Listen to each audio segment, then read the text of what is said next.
O que falta na sua vida é propósito. Você tem um trabalho bacana, você conseguiu ter uma condição muito melhor do que várias pessoas que você conhece, você alcançou uma grande parte dos seus objetivos e, no entanto, você continua infeliz. Você continua sentindo falta de alguma coisa. Você queria sentir parte de algo maior, que o que você está fazendo vai realmente deixar uma marca, que vai te preencher, que vai te deixar realizado. E essa é uma busca que faz parte da experiência humana de uma forma muito mais confusa e dolorosa do que a gente gostaria. Por isso eu quero compartilhar com você 3 grandes lições do The Great Work of Your Life, um dos livros mais maravilhosos que eu já li sobre propósito, que vai ajudar você a encontrar o seu. Lição número 1. Existe uma bela história nesse livro de um menino que desde que ele era pequeno, ele amava o seu piano de brinquedo. Ele era simplesmente apaixonado por aquilo. Ele colocava os seus bichinhos de estimação em volta dele no quarto e ficava tocando aquele troço para eles, e aquilo enchia o coração dele de alegria. E quando ele tinha por volta dos seus 10 anos de idade, ele ouviu a mãe dele conversando com uma amiga, perguntando: "E aí, o que seu filho vai ser quando ele crescer?"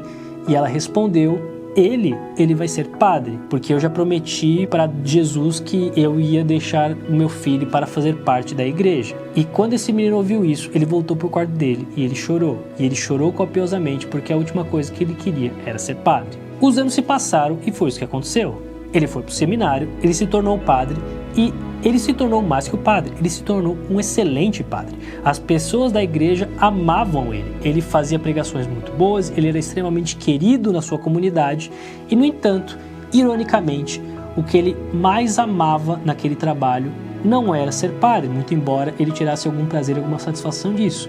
O que ele mais amava era o órgão, era a música, era o mais perto do que ele tinha do desejo dele de infância desde que ele tinha 10 anos de idade. E a ironia do propósito é essa.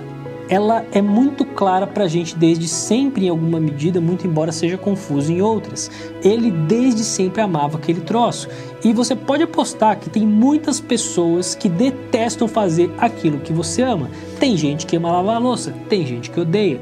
Tem gente que ama música, tem gente que odeia. Tem gente que ama negócios, tem gente que odeia. No final do dia, quando você olha para as coisas que realmente te preenchem, realmente te fazem feliz, talvez seja se perguntar: será que não é isso que faz parte do meu propósito? O que me leva à lição número 2. O autor tinha uma amiga que cuidava de idosos. E para ela aquele trabalho parecia um tanto quanto pequeno. Beleza, ela estava fazendo a diferença na vida de algumas pessoas e os clientes dela realmente amavam ela. Os idosos amavam ser cuidados por essa mulher. Mas ela sempre achou que aquilo era pequeno demais. E o lance do propósito é que é curioso como a gente sempre imagina que o propósito tem que ser algo grandioso, mas o propósito ele tem um tamanho certo. O que era curioso era que para todas as pessoas em volta dela, menos ela própria, ela parecia estar vivendo o propósito. Ela era muito satisfeita fazendo o trabalho dela, ela era muito feliz fazendo aquilo. Ela compartilhava amor e carinho e cuidado e era uma coisa que fazia muito bem para todo mundo. No entanto, a percepção dela é que aquilo era simplesmente pequeno demais. E o propósito dessas coisas, ele tem um tamanho certo.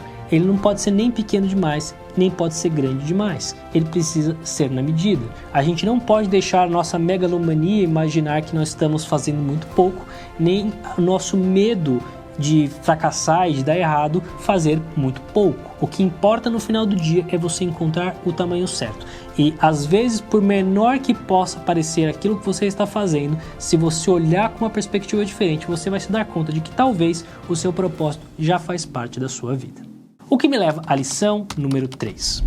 Van Gogh é até hoje um dos maiores expoentes da arte mundial da história. Você certamente já viu vários quadros que fazem parte do repertório de Van Gogh. O que talvez você não saiba é que Van Gogh viveu uma vida miserável. Van Gogh foi pobre durante uma grande parte da sua vida, arrancou um pedaço da sua orelha e ele nunca viu em momento algum da sua vida a sua arte ser valorizada de forma alguma. E no entanto, hoje, centenas de anos após a sua morte, nós ainda o reverenciamos como um dos maiores artistas que já viveu, com um museu próprio para ele na Holanda. É inegável que o Van Gogh fez uma contribuição imensa para a história da arte e que até hoje você vai dizer que, olhando para isso, pô, Van Gogh é um cara que realmente conseguiu cumprir o propósito que ele veio para ter neste mundo. A ironia disso é o seguinte: Ele nunca viveu isso. A grande questão é, imagina o que é isso. Imagina você viver a sua vida inteira pensando que você é um fracassado, que o seu trabalho não serviu de nada, que você foi completamente insignificante, e mesmo assim persistir, e mesmo assim cumprir o seu chamado. No final do dia, o propósito tem uma dimensão imensa de fé. Talvez para você realmente viver e cumprir o seu propósito, você não vai estar aqui para ver o resultado final.